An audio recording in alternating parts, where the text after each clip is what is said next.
Hasi da atzera kontaketa, atzotik zabalik dago herritarrek izen emateko epea eta Bilboko kafe antzokian egindako ekitaldi baten bidez abiarazi dute euskararen aldeko ariketa sozial erraldoian izen emateko epe hori. Erakundetako, sindikatuetako eta euskalgintzako ordezkari ugari bildu dira kafe antzokian izen emateko epealdiaren irikiera ekitaldian atzo. Mirari Martiarena eta Kepa Errasti aktoreek egin dituzte aurkezpen lanak eta aurreko euskaraldietan izandako esperientziaz eta ariketa sozial horren garrantziaz, galdetu diete Eusko Jaurlaritzako kultura eta hizkuntza politikako sailburu Bingen Zupiriari, Nafarroako gobernuko herritarrekiko harremanetarako kontseilariari Ana Oiori eta euskaltzaleen topaguneko lehendakariari Kike Amonarrizi.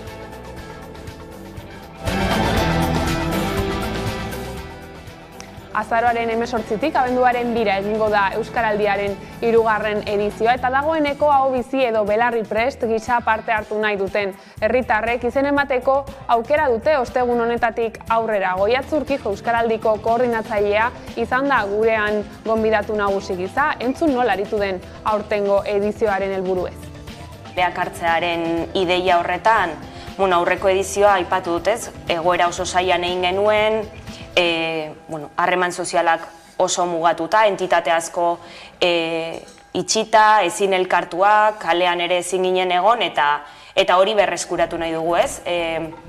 Kalean egon nahi dugu, Euskaraldia ikusgarri egin nahi dugu, eta uste dugu hori ere importantea dela ariketa egiterako orduan, ez? Eta jakin berri izan dugu, hileroko produktuen, preservatiboen eta sendagarriak ez diren antisorgailuen beza apalduko dute Hego Euskal Herrian. Produktu zerga 10%koa da egun eta 4% apalduko da 2023an. Espainiako gobernuak zergekin loturiko neurri sorta bat adostu du berriki eta horien artean dago hori. Neurria 2023ko estatuko aurrekontu orokorretan sartuko dute Espainiar gobernuko bazkideek negoziatutako neurri fiskalen artean adostuta. Madrilek iragarri duenez, preservatiboetan eta medizinalak ez diren antisorgailuetan ere apalduko da beza 4%. Horiek merkatzea ere aspaldi eskatu dute askok, baita biharamuneko pilularen prezioa apaltzea ere. Horri loturik, Parisek berriki egin du urratsa. Frantziako Osasun Ministerioak iragarri du pilula hori doakoa izango dela emakume guztientzat. Neurriak Ipar Euskal Herriko biztanleei eragingo die. Ordea, ez da jakina noiz sartuko den indarrean.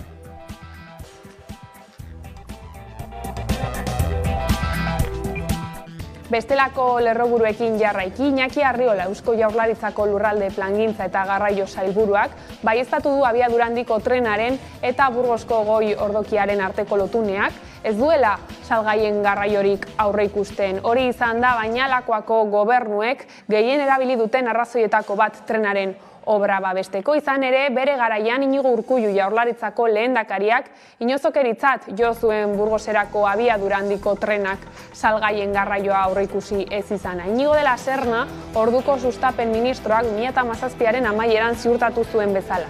Horri guztiari gehitu behar zaio 2009tik 8 milioi euro ordaindu direla, orain berregin beharko diren azterketa teknikoetan. Europako sarearekiko loturari dagokionez, ezaguna da Parisen jarrera ez baitu lehentasunezko konexio hori aintzat hartzen eta horrek Euskal Y-aren homologatzeko moduko konexiorik gabe uzten du. AHT-ren aurkakoek beti adierazi zuten merkantziak garraiatzeko aukera koarta eskas bat baino ez zela zentzurik ez zuen obra bat justifikatzeko. Honezkero, esandako guztiaren ondoren, inbertitutako diruaren egindako obren eta pilatutako atzerapenen ondoren, AHT-ek merkantziarik garraiatuko ez duela baieztatzeak erabateko zuzenketa suposatzen du zalantzazko proiektu baten aurrean.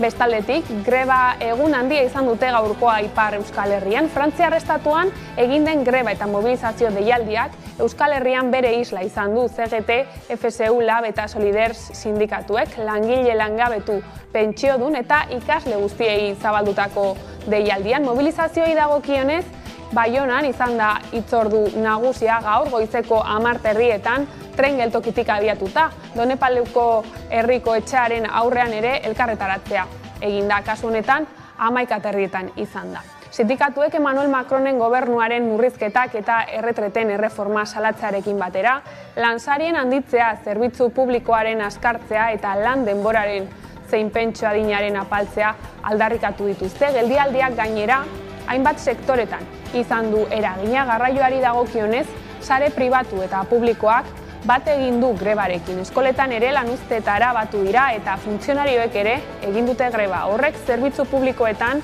eragin handia izan duelarik. Eta foro sozial iraunkorrak nabarmendu duenez, lakuari eta beste eragile batzuei dagokionez, zeregin nagusia da EAen zigorra betetzen ari diren presoak birgizarteratzea, ibilbideak definitzeko. Urte bat betetzear da Eusko Jaurlaritzak espetxeen gainerako kudeaketaren eskumena eskuratu zuela. Ieteko nazioarteko konferentziaren 10. urteurrenaren atarian gauzatu zena asteon, egin du Justizia Sailburuak eskualdatzearen inguruko balantzea, eta gurean Agus Hernan foro sozialeko koordinatzaileak heldu dio gaiari. Oraindik martxan dagoen salbuespen politikaren neurri batzuk, adibidez, preso 70 urtetako presoenak edo bizitak eta deien kontrolak, baina batez ere, bai, uste dugu ailegatu dela ja momentua, tipologia horien presoen bergizarteratzearen prozesuak definitzeko eta adosteko. Kataluniara begira, Pere Aragonez Kataluniako presidentea Jordi Puigneró Generalitateko presidente ordea kargu gabetu du, harenganako konfiantza politikoa galdu duelako. Presidenteak azaldu duenez, Puignerok ez zion jakinarazi Junts per Kataluniak konfiantza arazo batera aurkezteko eskatuko zionik. Uste duelako ez dela gobernu akordioa betetzen ari. Gaineratu du Junts per Kataluniak Eskerra Republikanarekin batera osatzen duen koalizio gobernuan jarraitzea nahi duela eta jakinarazi du esperoan gelditzen dela alderdi horrek Puigneró ordezkatzeko pertsona bat proposa dezan. Hori, bai, ohartarazi du presidente ordearen eta politika digitalerako eta lurraldetasun politiketarako kontseilariaren kargua hartuko duenak, elkarlanerako borondatea izan behar duela, nazioarteko kontuekin jarraiki.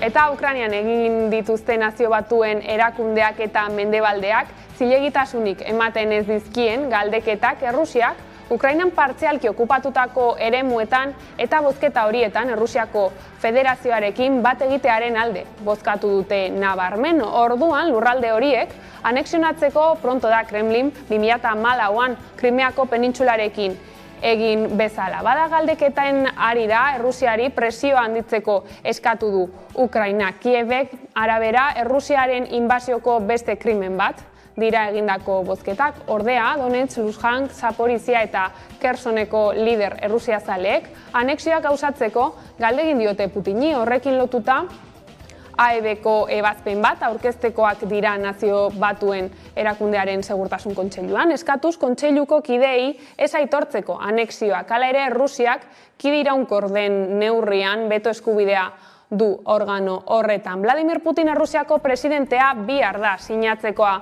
Moskuk Ukrainan partzialki okupatutako eremuak anexionatzeko hitzarmenak. Hori jakinarazi du gaur Dmitri Peskov, Kremlineko bozeramaileak egunero egiten duen prentsa agerraldian. Joan den ostiraletik asteartera egindako galdeketen ondoren anexioa formalki gauzatzeko eskatu zioten atzo Putini, Kerson, Zaporizhia, Donetsk eta Luhansko lider errusiazaleek.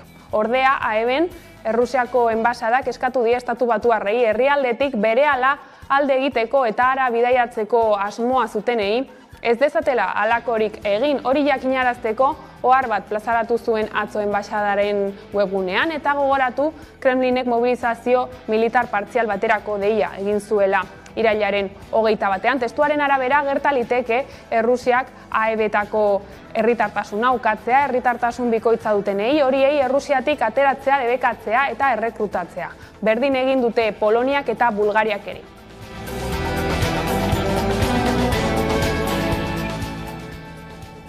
Eta kulturan hirugarren agurra izango du ertzainak taldeak eta diotenez baita denetan. azkena ere. Bi kontzertu joko dituzte horretarako 2022ko abenduaren 16an, izango da bata Barakaldoko Beken, eta urtarrilean bestea Gasteizen, urriaren 5ean jarriko dituzte Barakaldorako sarrerak salgai 29, 40 eta 45 euroan egungo dira. Urriaren 4an, Kutxabankeko bezeroek aurre salmentan eskuratu halko dituzte, eta horregatik sortu da nahasmena datekin hedabideetan. Iñaki Gongaritaunandia ertzainak taldeko abeslaria da. Festa polit bat antolatzeko, sortzeko eta guztion artean partekatzeko. Euskaldunaren harira, nik uste helburu nagusienetako bat badala, eta orain tokatzen zaiguna da guzti hori betetzea eta gauzatzea, ez?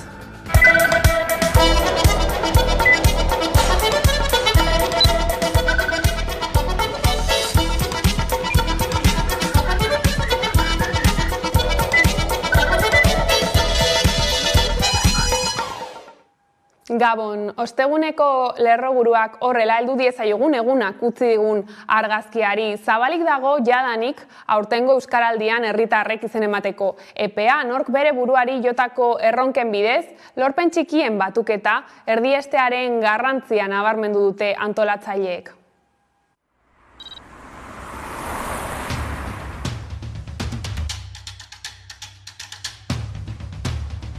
Kaleak hartzearen ideia horretan, aurreko edizioa aipatu dutez, egoera oso zailan egin genuen, harreman sozialak oso mugatuta, entitate asko itxita, ezin elkartuak, kalean ere ezin ginen egon, eta hori berreskuratu nahi dugu, ez?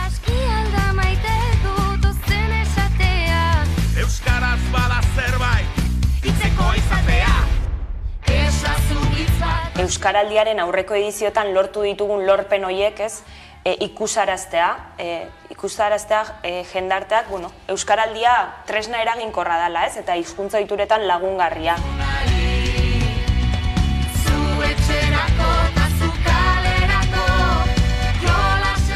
Guk sinisten dugu, ez, erronka lorpen txiki askoren gehiketak aldaketa izugarria ekar dezakela, ez.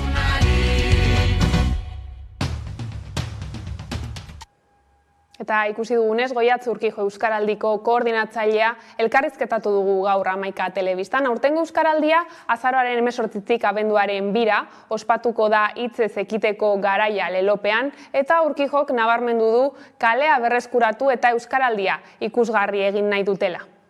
Poza daukagu horregatik, ez? Azkenean aurreko edizioa, bigarrena, 2020ko udazkenean egin genuen, pandemia bete-betean, egoera oso zailean, baina, egitea bera positiboki baloratu genuen eta urtengoan, nahiko genuke, egoera hobeagoan egitea, hori noski, eta masiboa eta ikusgarria izatea.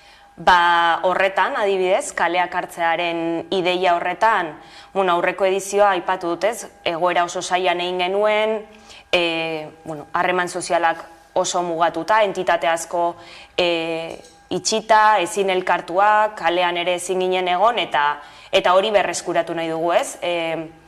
Kalean egon nahi dugu, Euskaraldia ikusgarri egin nahi dugu, eta uste dugu hori ere importantea dela ariketa egiterak orduan.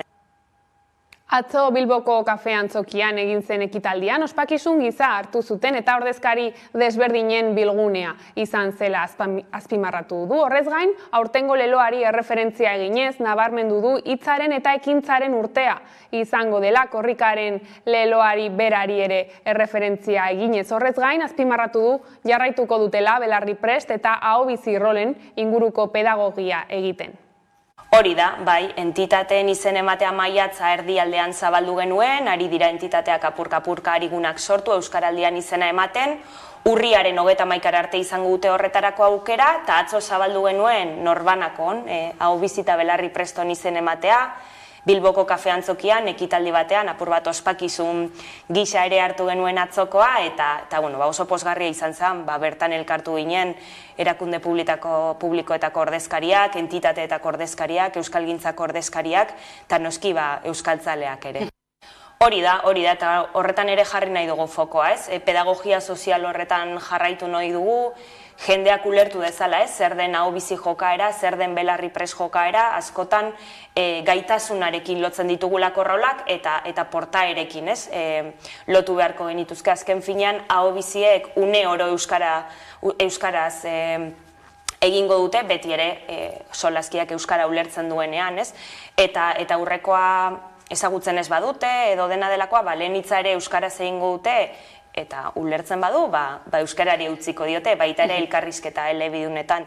Eta belarri prestek ordea, aldiro erabakiko dute noiz eta norekin egin euskaraz, baina badira ere belarri prestak euskaraz asko egiten dutenak, eta hori ere azpimarratu nahiko genuke. Fokua jarri du prestakuntzan eta aurtengo berrikuntzetan erronka bezala ariketa eroso egin ahal izateko, entzun. Guk sinisten dugu erronka lorpen txiki askoren gehiketak aldaketa izugarria ekar dezakela, baina horretarako prestatu beharko gara, izena eman beharko dugu, daukagu oraindik denbora, baina garrantzia jarriko nuke edo azpimarra jarriko nuke prestakuntza horretan, Guk tresnak eskainiko dizkiegu, bai entitatei, bai norbanakoi ere, esaterako Euskaldunon alduntze eskola ere berrikuntza moduan aurten pilotajea edo orain urria hasieran martxan jarriko dugu Tolosaldean, Donostian, Getxon eta Errenterian, eta, prestakuntza eta prestakuntza hori da hurrengo hilabeteetan daukagun erronka, benetan ariketa eroso egin ahal izateko horrek bide asko zabaltzen dituelako. Era berean, Euskaraldiko koordinatzaileak azpimarratu du ekimen horren helburua izango dela estres linguistikoa alde batera uztea gutxienez 15 egun horietan. Hori horrela Urkijok nabarmendu du txapek zein ariguneen identifikagarriek babesgunea sortzen dutela. Euskaraldiaren aurreko ediziotan lortu ditugun lorpen horiek ikusaraztea jendarteak, Euskaraldia tresna eraginkorra dela, eta hizkuntza ohituretan lagungarria. Eta baita ere jarriko dugu fokoa aurtengo erronketan. Zer lortu nahi dugunez, 3. edizio honetan, eta eskatuko diegu bai ahobizi eta belarri prestei eta baita entitatei ere, erronka horiek identifikatzea eta ikusaraztea, Jarri dezagun erronka bat, aurtengo Euskaraldirako, izan txikia, izan handiagoa, eta lortu dezagun 15 egun horietan.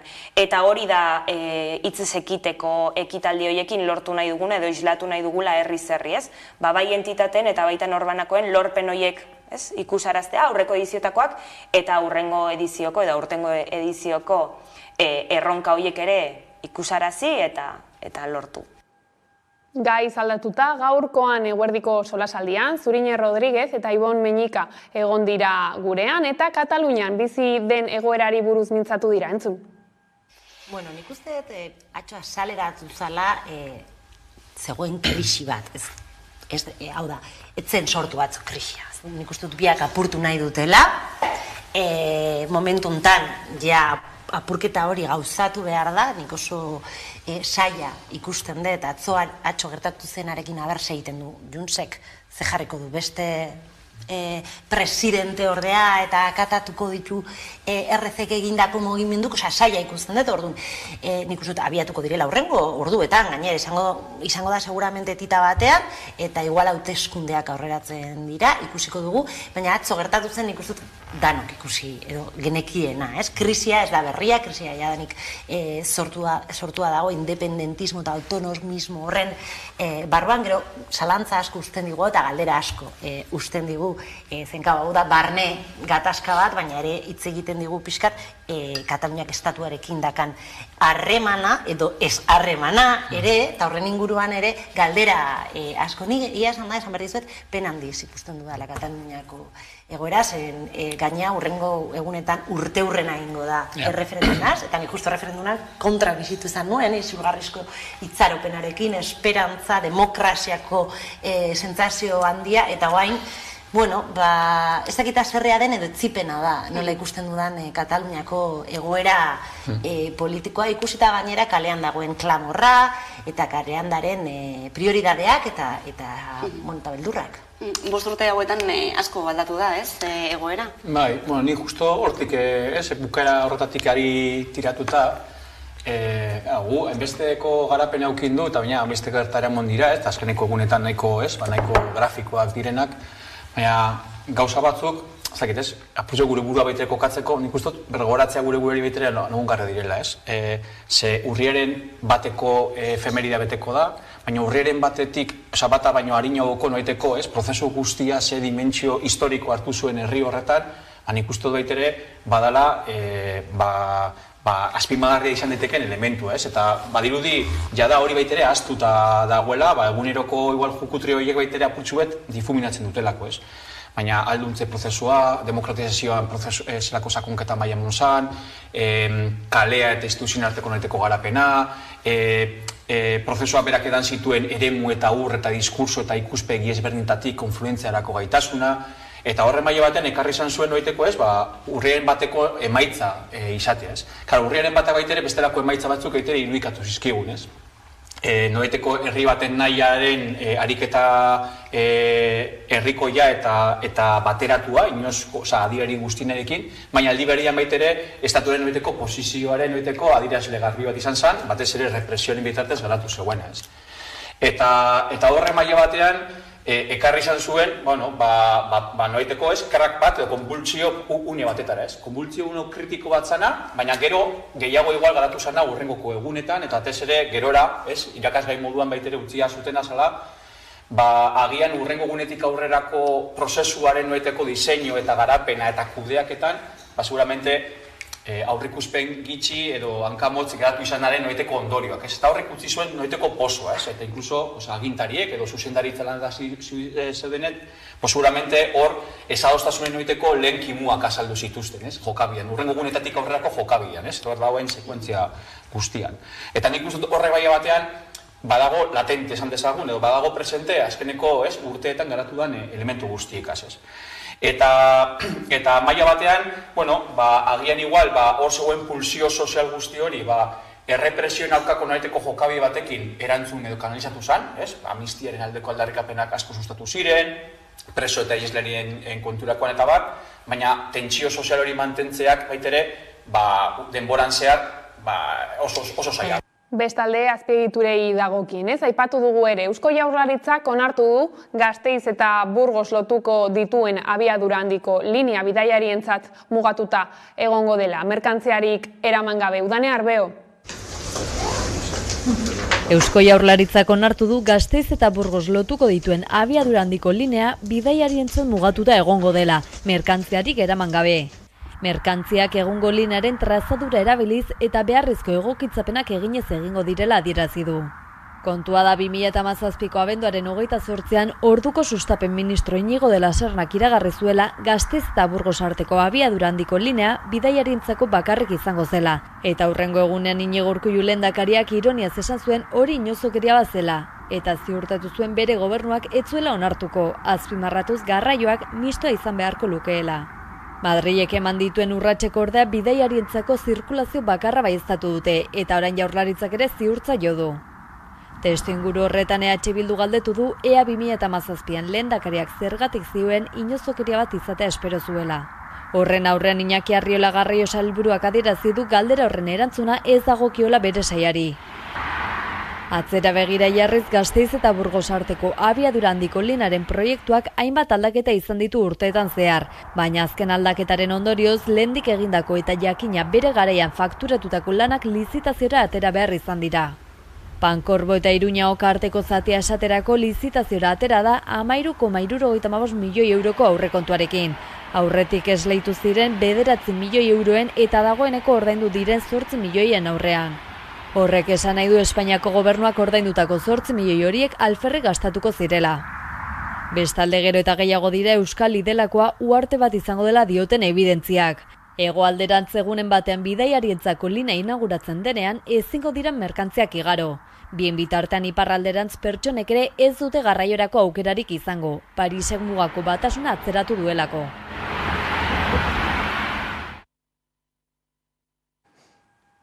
Eta nazioarteari begira, Nord Stream 2 gasbidean beste zulo bat topatu dute Suediako agintariek eta aurkitu duten 2. gas iesa da. Jenny Larson, Suediako kosta zaintzako arduradunak adierazi duenez, lehenago topatu zuten zuloa 900 metroko isuri handi bat da eta aurkitu berri duten laugarrena berriz 200 metro ingurukoa. Bi zulo horiek Danimarkako eremuan daude eta beste bi Suediakoan nazioarteko uretan. Bi herrialdeetako gobernuak, Alemaniakoa eta Europa Batasuna ari dira gertatutakoa ikertzen, sabotaje bat dela uste dute. Nord Stream bat irailaren 2an itxi zuen Errusia konpresore batean matxura bat zegoela argudiatuta eta ez du esan noiz abiaraziko duen berriz. Uztailean 10 egunez itxi zuen mantentze lanengatik eta Alemania turbina baten bidalketa blokeatzen ari zela argudiatuta. Nord Stream 2 berriz ez da inoiz martxan egon, Alemaniak bertan behera utzi baitzuen gas garraioari ekiteko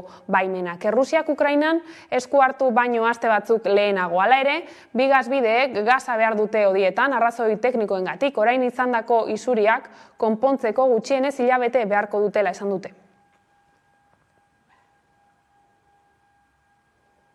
Eta gaurkoa greba eguna izan da Ipar Euskal Herrian. Sindikatuek Emmanuel Macronen gobernuaren murrizketak eta pentsioen erreforma salatzearekin batera, lan serien handitzea, zerbitzu publikoaren askartzea eta lan denboraren zein erretreta adinaren apaltzea aldarrikatu dituzte.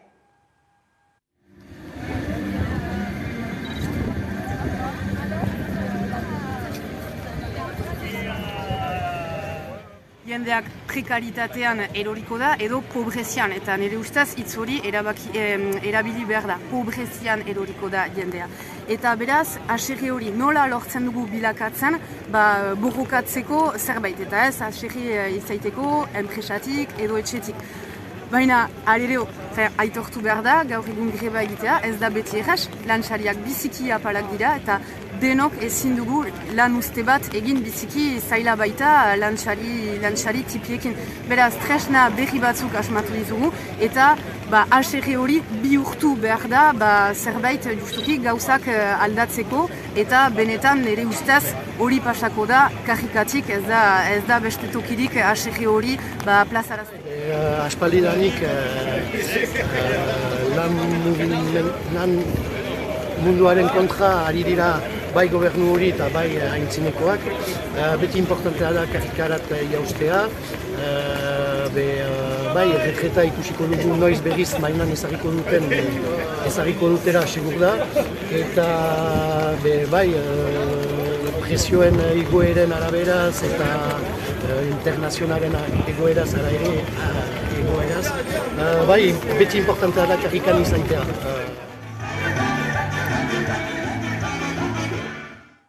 Lantzariak aipatuta, hegoaldeko langile publikoek erosteko ahalmena galduko dute aurten ere. Sindikatuek jakinarazi dute langile publikoen lantzaria 2,5 igo nahi duela Espainiako gobernuak datorren urtean, eta 2010-tik Madrilek finkatzen duenez, Espainiako estatuko administrazio guztietako langile publikoen soldata igoera, Hego Euskal Herrikoek ere igoera hori bera izango lukete. Espainiako ogasun eta funtzio publikoko ministerioak proposatu du 2022an egin zuen 2,2 igoera beste 1,5%arekin osatzea. 2023an lantzariak 2,5 igotzea eta 2024an 2,2. Horrez gain 35 orduko lanaldian sakontzeko aukera eskaini die langileen ordezkariei eta baita barne promoziorakoa eta mugikortasunerako hobekuntzak ere. Pedro Azpiazu Jaurlaritzako ogasun sailburuak iragarri du Madrilen agindua beteko duela eta Nafarroako gobernuak berriz 2,3ko igoerarekin ari dela prestatzen aurrekontuak. Baina espero da Iruñea ere Madrilen adosten den kopurura batzea azkenerako. Eta aurrekontu ez, Nafarroako gobernuak 2023 urteko aurrekontu orokorrak parlamentuko taldeekin negoziatzeko prozesua hasi du. EH Bildu eta Ezkerra taldeek parte hartu behar dute bertan, baina ez Navarra sumak. Inpresio honekin atera dira gobernua eta parte hartu duten alderdiak.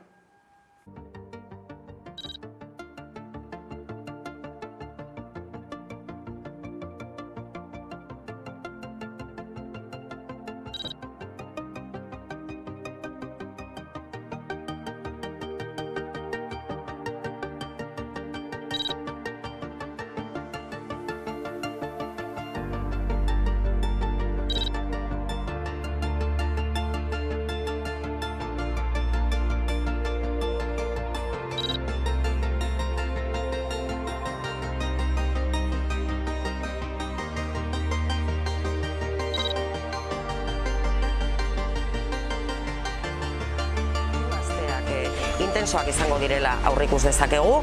Momentu hontan rezeptibidadea ikusi dugu gobernuaren aldetik, ez gara gai zailetan gaur sartu, esate baterako fiskalitatearen inguruan, ze hor badakigu, jakin badakigu zailtasunak izango ditugula.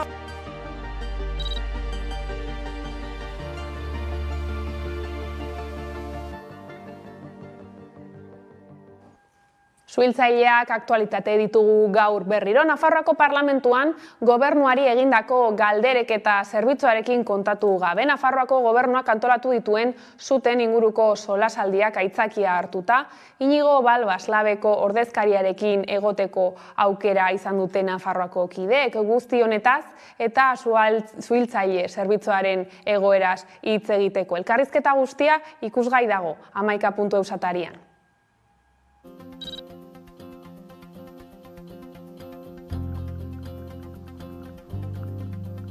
Nafar gobernuak zuten inguruko mahai inguru bat antolatu du ostiral honetan eta ez ditu Nafarroko suhiltzailean gonbidatu bertara, ze balorazio egiten duzue honen inguruan? Oso larria da, ez? Salagarria gainera, pasa dugun uda ondoren, gure zerbitzuak ez izatea gaitasuna olako jardunaldi batzuetan parte hartzeko eta hori bakarri, eta antolatzeko ere.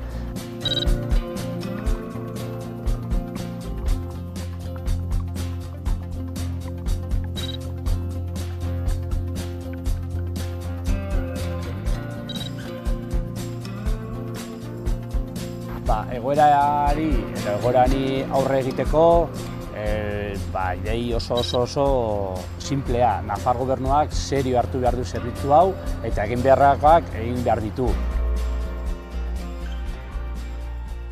Urte bat betetzear da Eusko Jaurlaritzak espetxeen gaineko kudeaketaren eskumena eskuratu zuenetik. Agus Hernan, Foro Sozialeko koordinatzaileak positiboki baloratzen du azken urtea, espetxe politika propio baten beharra, kontsentsu zabal baten gainean eraikia izan dela nabarmendu nahi izan du. Entzun dezagun gaur eguerdian Leire Regadas lankidearekin izandako elkarrizketan. Euskal presoen gehiengoa Euskal espetxetan izan da, kurtso politiko honen eginkizun nagusia zein izan beharko luke espetxe politikari dagokionez? Lehenik eta behin, urte bukatu baino lehen, oraingo erritmoan mantentzen baldin bada, uztailetik onera irekitako erritmoan mantentzen baldin bada, espero dugu preso guztiak Euskal Herriko kartzeletan egongo direla. Guk urte bateko epe hori positibo baloratzen dugu, eta azpimarratzen dugu gainera ze kontsentsu zabal baten gainean eraiki izan dela, ez? Gogoratu behar dugu 2019ko martxoan Eusko Legebiltzarrean egin zen pleno monografiko bat eta hortik abiatu zen politika penitenziario propio baten diseinua eta horren alde 191ko sustengoa lortu zuela, ez? Zeintzuk dira kurtso honetako oraindik gelditzen diren tareak guk bi azpimarratzen ditugu. Lehena da, oraindik martxan dagoen salbuespen politikaren neurri batzuk, adibidez, preso 70 urtetako presoenak edo bizitak eta deien kontrolak, baina batez ere, bai, uste dugu ailegatu dela ja momentua, tipologia horien presoen bergizarteratzearen prozesuak definitzeko eta adosteko. Ez hori bakarrik, aipatu duzu salbuespen espetxe politikarekin amaintzeko aspektu batzuk oraindik ere kolokan daudela, gainditzeke daudela, eta gradu progresioari dagokionean zen nolako balantzea da azken urte honetakoa?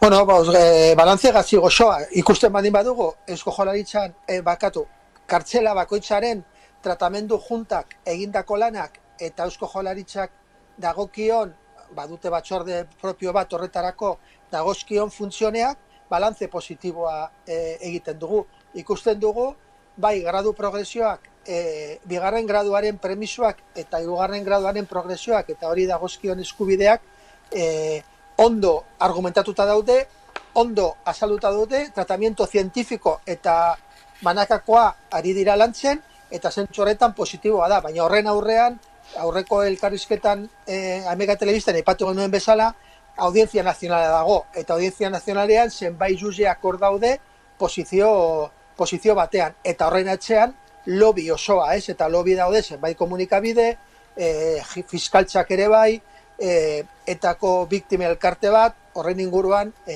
lobby bat dago, eta etengabe muro horren kontra jotzen du, eta batez ere ikusten dugu, gero eta nabarmenagoa da, bi modelo daudela, ez? Audientzia Nazionalea zenbait epailek aplikatzen duten modelo punitibista, eta Euskal Herrian gehiengo politikoaren sustengoarekin aplikatzen den bergizarteratzearen modeloa, ez? Eta, bueno, por supuesto, bigarren modeloaren alde egiten dugu, eta naiz eta urratsak eman, egoera horretan segitzen dugu, ez? Aipatu duzu ere beharrezkoa dela, mendik aurrera justizia restauratiboarekin lotuta horren oinarriak definitzen hastea, zein da kontzeptu honen gakoa? Bai, hor batez ere, Eusko Jaurlaritzarreko sustengoarekin definitu zuen politika, ardaz importante batera bada justizia restauratiboa, ez?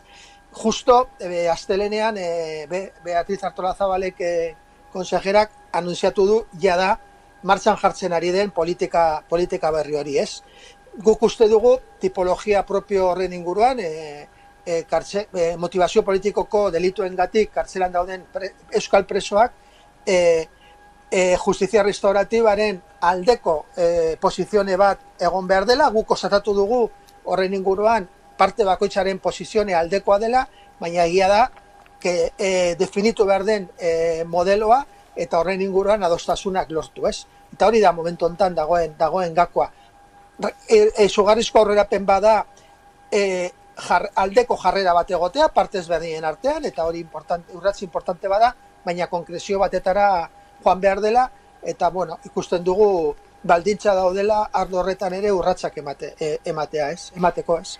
Gai zaldatuta berriz, etxebizitzaren aferari helduta, alokairuen prezioek igotzen jarraitzen dute. Bilbon adibidez, 2016tik 70 euro igo dira alokairuak bataz beste. Beraz, egun Bizkaiko hiriburuan 775 euro ordaindu behar dute herritarrek alokairuagatik. Indautxu da, auzorik garestiena 1010 euro ordaintzen dute maizterrek merkeen aldiz, Iturrigorri Peñaskal 578 euro balio baitu alokairuak. Aiara de Urreta izan da prezio hauen gaineko iritziez galdezka Bilboko kaleetan.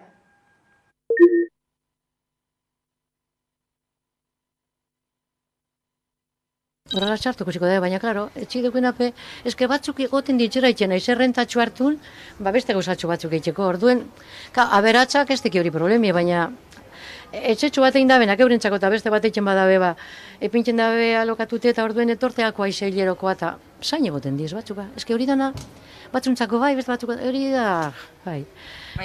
Bai, a ber, bestela basikamente ezin delako, no? Osa, ez du ematen. Baina bai, osa, dagoela oso garesti. Adibidez, ni bizitzen izen tokian ere bai, pues, arazo berreina daukagu. Osea, bai, igoten da lokairue, igoten da janari, igoten da la gasolina, bea soldata ez da igoten, orduen, a ber, kompensazion, mesedez. Eta, gero gu joatea kalera, eta esan, oie, bitu, dabil pasetan hau, gurugu ondo bizi, zuo be esarie ondo bizi, orduen, zuo pasa, o sea, por lo que habéis pasado, que no queráis que nosotros pasemos por lo mismo. Jende asko, holan, banketxera joan, kreditua eskatzen, zerako, metro karratuak, danak, piso patera batien barruan, bizitzen, porque, eta bakoitzak, gela batean gatik, 3 euro eta piko, gela baten gatik, hilabetero, ene maitea. Zailagoa dela lanon bat lortzea, hau da, denok eskatzen dute esperientzia eta lako gauzak, eta azkenan gazteok ez dugu esperientzia eta lortu behar dugu, eta ez badigute lana emoten, eta ez dugu esperientzia, eta horrezagatik ez digute lana emoten, zirkulo bat da. Orduan, nik uste dut dena dela. Ez dela justu da, benetan. Bai, neurtuta. Peioz presoak, batez ere, ikasleentzat.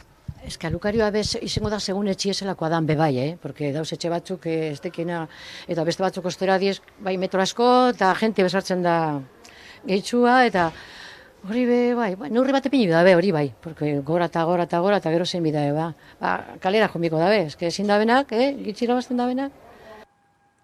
Eta zientzia arloan esan dugu lehenago ere, Olatz Perez de Viñaspre gasteiztarrak lortu du Gladys bigarrena saria. Olatz Perez de Viñaspre Garralda Gasteize jaio zen 1987an. Ibilbide akademikoari dagokionez sistemen informatikan ingeniari teknikoa eta informatikan ingeniaria da. Ondoren hizkuntzaren azterketa eta prozesamenduko masterra egin zuen, eta jarraian hizkuntzaren azterketa eta prozesamendu doktoretza programa bukatu zuen. Gaur egun irakaslea txikia da EHUko informatika fakultatean eta ikerketa munduan ere dihardu. Bada emakume teknologen ikusgarritasunaren eredu izateagatik, bigarren Gladys saria jaso berritan 11 telebista Olatz Perez de Viñasprerekin izan da. Bai, jakina ziziatenean urduritasunez hartu nun, kriston postasuna, eta liberen arduratik, ez? Bilatzen dunako erreferente horiek sortzea, eta horriek suposatzen du kamera aurrean jarri behar izatea baita ere, ez? Eta arduratik, baina alda ere pozik. Ikusi delako, eukidu hori hartzuna, sari honek, eta hori da bilatzen zuena. Testuin garatu behar da pixkat gehiago, gutxikia ginean ez zegoen ordenagailu bat etxe guztietan, ez? Eta gugandakat amak ekarri zunean lehenengo ordenagailura etxera, goia pixkat koskortuta bageundela, ez? Eta lehenengo bideojokok eta, zan, Microsoft 95, Windows 95 eta MS2 jolasak, eta arkaikoak. Eta nahi guztau, baina hola, erabiltzaile bezala da guztau. Eta 14 urte ingurukin, nik informatik ikasne. Jakin gabe zertzan, programatzea zertza, ezerrez. Eta nik uste buru gogorkeriagatik hasi nitula informatika ikasketak. Azken urten bai sartu zitzea dela paniko ez, batxillerre bin, eta ostras, ez bazait gustatzen, ez beti oso garbi eukidet informatika ikasen nahi nula, baino. Eta ez bazait gustatzen, damak zentzean, lasai, aldau. Eta lasaiago hasi eta gustau. Asko gustatu eta orain arte, oso gustora hartutako erabakiarekin. Berriz hasiko banintz berriro informatika ikasketak ingo nituzke bai. Egia da oso mundu maskulinizatua dela, ez?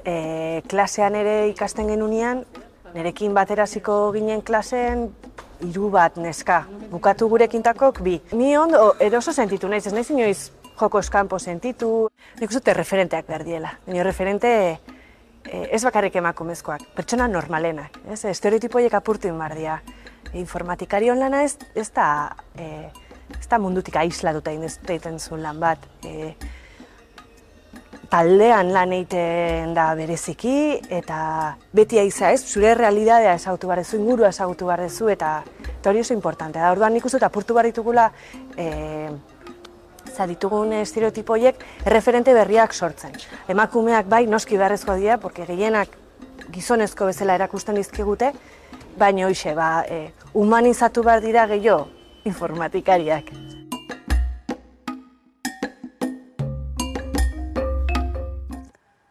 Eta migratzaileen eskubideak Europako Parlamentuaren atarira eramango dituzte larun batean Europako 160 talde baino gehiago elkartuko dira Bruselan horretarako. Eskubideak ez eriotzak mugimenduak antolatuta Ana Elena Altuna, Bruselatik azaldu dizkigu euren aldarrikapenak eta ekintzak migrazio politiken aldaketa sakona eta eskubideak errespetatu daitezela aldarrikatuko dute. Ailegatu zarete bidaiei luzearen ostean, hainbat eta hainbat talde elkartuko zarete bertan larun batean. Zeintzuk izango dira aldarrikapen nagusiak? Aldarrikapen nagusiak bi lelo horiek dira. Eskubideak bai, hilketarik ez. Horrek dira gaur bertan, ja komisio bat, gure arteko komisio bat, ja egonda europarlamentarioekin, hemen, eta batez ere migrazio politiken aldaketa totala, eta eskubideak direla arautu behar direnak, ero argi dagoela denontzat izan behar direla, eta ezin dena ja gehiago izan da Europara iristeko hainbeste hilketa soportatzea gero eta gehiago. mezu argia, hain zuzen ere garrantzi berezia hartzen duena bizitzen ari garen testuinguruan, ez? Ikusi dugu Italian nork gobernatuko duen hemendik aurrera eta zen nolako politikak hartuko dituzten ere migrazioaren gaiarekin, mugak guztiz itziko dituztela alegia horrek dakarren guztiarekin, Ana Elena? Bueno, esango dut gauza bat, eta ez dut esan nahi eskumakoak defendatzen ditudala ezertarako, ez dut pentsaten fasismoaren eta eskuma estremisten aldeko igoera ona dena denontzat. Ez da batere ona inorentzat. Baina politika migratorioak direla eta zoritxarrez ez da desberdintasun asko igartzen. Bai, azken finean aipatu duzu ez da, zen nolako balantzea usten duen migrazioak egunetik egunera, urterik urtera, zenbat eta zenbat hildako, bide seguruak ez izateagatik, hori zuen aldarrikapenetako bat, zen nolako jarduerak eramango dituzue aurrera bertan Bruselagen, aipatu dugu parlamentarioekin, europarlamentarioekin bilduko zaretela, baita ere mobilizazioak egingo dituzuela. Bai, gaur arratzaldean bertan, orain ja ordu bitardietan bagoaz Lieja aldera, hemen ingurura, eta hor egingo dugu konzentrazio bat, CIE baten aurrean. Horre, CIE da Centros de Internamiento de Extranjeros, horren aurrean. Eta gero izango dugu Liejan bertan, bertako kolektiboekin eta enkuentro bat. Agenda bete-beterik, bai. Ez dakit Ana Elenak zerbait gehiago esango zuen. Bai. Esan nahi dut fronterak itxita daudela batzuentzat, ja. Atzo egon ginen kalen, eta urte batean, bakarrik kalen, ia 400 pertsona hil egin dira. Ez dago eskubiderik. Fronterak itxita daude. Guretzat ez, beste batzuentzat bai. Horize mezu argia ere, eta aipatzeko ez, talde guzti hauetan ere, protagonistak ere badirela, migratu duten pertsona horiek ere elkartuko direla europarlamentariekin, eta lehen pertsonan ez, hitz egiteko aukera izango dutela. Eski izan dute bai, gure, martxa honetan parte hartzen dugu 130 elkarte, nazioartekoak, eta hoien artean gaude ongi etorri bezala batez ere migranten eskubideen alde eta egiten dugunak, eta baita ere daude noski migranteen taldeak. Eta con voz propia, eta batez ere gaur europarlamentarioekin bilera izan duten aia, protagonistak dira migranteak. Eta eurok zabaltzen dute euron mesua. Guk bakarrik erabiltzen ditugu altabozak migranteen alde, batzuetan ez dutelako ahotzik, ez diegulako emoten ahotza. Baina Europan gero eta emigrante talde gehiago dago ja antolatuta, eta gu egongo gera beti euron atzetik apoiat.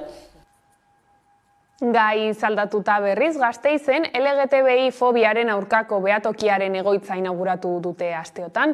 EAEko lehenengo behatokia da egoitza, hau aurrera pausu handia dela azpimarratzen du Amets Martínez de Heredita Lumagorri elkartearen kideak. Urriaren 8an inaugurazio festa bat egingo dute egoitzan eta hainbat sorpresa izango dira bertan. Euskadiko lehenengo LGTBI fobiaren aurkako behatokia Gasteizen da, eta bere egoitza inauguratu dute. Ikusguneko egoitza irakurtzeko espazioa, topagunea, gertakariak salatzeko bulegoa eta hainbat ekitaldiren agertokia izango da. LGTBI mugimenduan sustraituta dagoen proiektua da ikusgune, eta horren adierazle izan behar du ere. Ez da soilik behatoki bat saretzeko gune bat da, biltzeko, irakurtzeko edota informazioa konsultatzeko izango dena.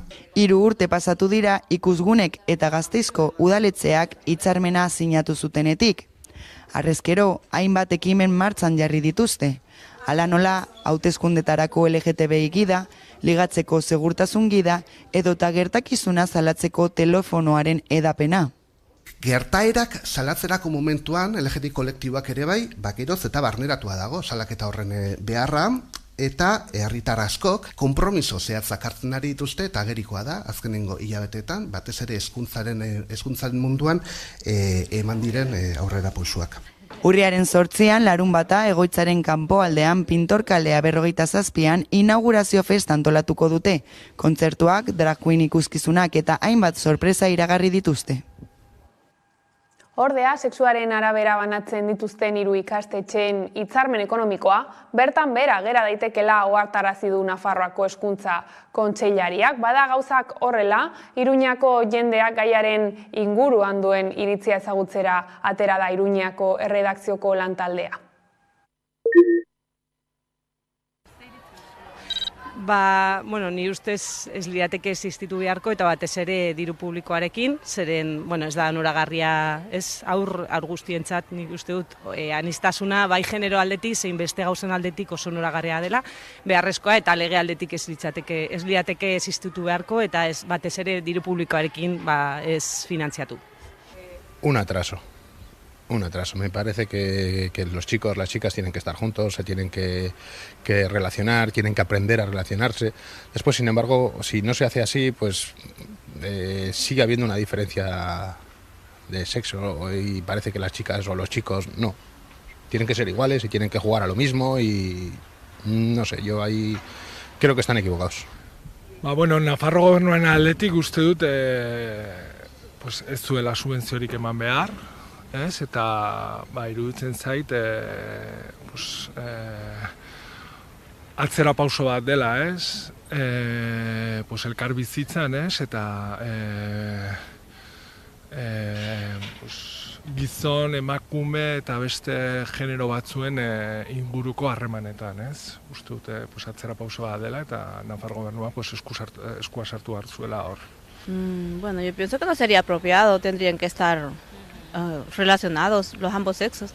Pienso que no, porque estando ambos sexos juntos tienen la oportunidad de relacionarse, saber cómo es el chico, es mejor las relaciones. Yo pienso que eso es mejor. Eta gogoratu, gaurko musika zuzenean saioan Kauta taldearekin ezaguna den Mikel Moreno izango da protagonista. 2020tik aurrera hartu duen bakarkako ibilbidean sakonduko du, esnatu baino lehen azken lanarekin. Entzun dezagun, Koldo Otamendi aurkezlea. Esan dugu gaur berriro ere ostegunero legez musika zuzenean saioa, eta gaurko protagonista izen ezagun bat gainera, ezta? Izen ezaguna baino, musikari ezagun bat, proiektu berri batean martxan. Gaurko protagonista Mikel Moreno da, Kauta musika taldeko abeslari eta gitar jola izan da azkeneko 20 urtetan, eta 2020 urtetik aurrera bere bakarkako bidean dabil, esan bezala bere izenpean. Bakarkoko bidea hartu zuen, 2020an, pandemia garaian, beste hainbat musikarik bezala, zenolako norabidea hartu du bakarkakoan? 2020 urtea musikari askorentzako abia puntua izan zen, beste batzuentzako sekurako tragedia, baina bai egin zuela sortzaile batzuek pila jartzea eta gauz berrietan abiatzea, ez? Kauta taldea dagoeneko utzita zeukaten bere musika bidea, 2018 urte inguruan hola eman zuten azkeneko kontzertua, 16-18 urte inguruan, eta Mikel etxean zela gitarra hartu eta zirriborroak idazten hasi zen, eta horrek eman zion bide berriz ere musikarekin maitemintzeko eta kantuak sortzeko, eta norabide berri batean Kauta talderekin 3 lagun ziren, beraz nire agian sortzaile nagusia, baina talde lanean aritzen ziren, eta kasu honetan bakarkako bideo honetan berak erabakitzen du nondik nora jo, ez? Bideo horretan rock giro gutxiago daude disko honetan, gitarra akustikotik abiatu zenez egitasmoa giro akustikoak ere nagusi dira eta elektronikaren zenbat zertzela da ere badira. Esnatu baino lehen du izena diskoak, eta aipatu duzu pizka bat zenolako giroak jorratzen dituen, baina zer barne biltzen du, zenbat kanta daude, zenolako formatuan argitaratuko da? Diskoa Elkar Diskoetxearen babesen argitaratzen da. 8 kantu biltzen dira bertan, guztiak 2020-tik 2021 urtera bitartean eginda, eta Mikelekin egin genuen elkarrizketan aipatzen du, nola 8-9 kantu izan zituen bakarrik buruan denbora tarte horretan, ez? Badira musikari eta sortzaile askok, igual abiatzen dutela bere disko berrien sorkuntza prozesu hori, 10, 15, 20, 25 kantuekin, eta gero azkenean diskora kopuru bat doaz, baina Mikelek aipatu zigunez, 9 kantu izan zituen buruan, eta azkenean 8 grabatu zituen. Gaztain estudioetan grabatu ditu kantuak, 2 txanpa ezberdinetan, eta horretarako musikari talde bat osatu zuen bere inguruan, berak etxean kantu biluziak egin zituen horretan, estudioan jantzi eta bestelako forma bat emateko. Eta dagoeneko kontzertuak ematen hasia da, disko hori aurkezteko? Bai, ez ditu kontzertu asko egin, orain abiatu du kontzertu bira, esango nuke ekainean uztailean eman zituela lehenengo kontzertuak, eta 2 formatu ezberdinetan toleratzen da. Alde batetik, banda formatoan egite ditu kontzertuak, eta bideo horretan Antxon Sarazua, edo Carlos Arantzegi, Adrian bere kautako basulari laguna ere izaten ditu lagun, eta bestetik ere biko formatoan ere toleratzen da, 2 gitarra akustiko ez osaturiko set batean, non kantuen beste moldara bat eskaintzen du ere. Ez 2 formatuetan ibiltzen da, eta bietan oso emanaldi interesgarriak direla esango nuke. Horrela iritsi gara albistegiaren bukaerara gaurkoan, Ertzainak taldeko kantu batekin utziko zaituztegu gustatuko zaizuelakoan, hauek izan dira gaueko albistegiak gurean gaur utzi dituenak. Besterik ez, gure aldetik gogoratu, guztiak eta gehiago nahi duzuen aldiro 11.eu satarian. Astelehenera arte.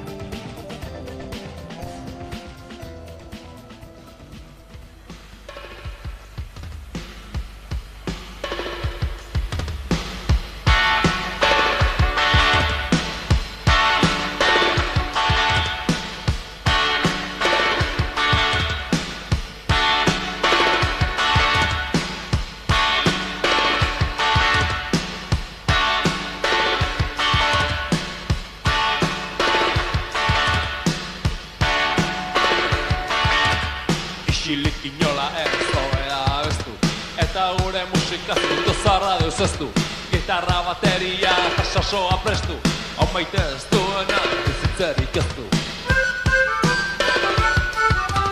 Kaixo lagun guztiak, gara Ertzainak, basoan ardoa eta arabean kastainak, batzuk porraz berotzen, dizkigute gainak, musika zoztuko, dizkien usainak, gorko lokatu edo nola, zita trajedunak, ez ezkigo jola, mundu mozkorteko bat